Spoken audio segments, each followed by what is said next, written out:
ઉનાળાની શરૂઆત સાથે જ રાજ્યની અંદર આકરી ગરમીનો અનુભવ થઈ રહ્યો છે। છેલ્લા 2-3 દિવસથી મોટા ભાગના શહેરોની અંદર તાપમાનનો પારો 40થી 42 ડિગ્રી જેટલો જોવા મળી રહ્યો છે।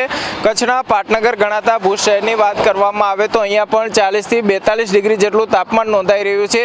જે રીતે સતત ગરમી વધી રહી છે તેની સીધી અસર લોકોના જનજીવન ઉપર જોવા મળી રહી છે। બપોર પડતાની સાથે જ મોટાભાગના રસ્તાઓ છે તે સુમસામ જોવા મળતા હોય છે। જે લોકો રસ્તા પરથી પસાર થતા હોય છે તે લોકો પણ મોઢા ઉપર રૂમાલ, ટોપી અને ચશ્માનો ઉપયોગ કરતા હોય છે।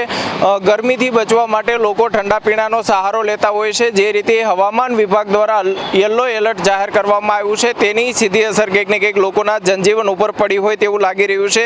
તો હજુ પણ આગામી દિવસોમાં ગરમી વધે તે પ્રકારની આગાહી રાજ્યના હવામાન વિભાગ દ્વારા કરવામાં આવી છે, જેના કારણે હજુ પણ રાજ્યના લોકોને આકરી ગરમીનો સામનો કરવા માટે તૈયાર રહેવું પડશે। અલ્પેશ ગોસ્વામી, સંદેશ ન્યૂઝ, ભુજ।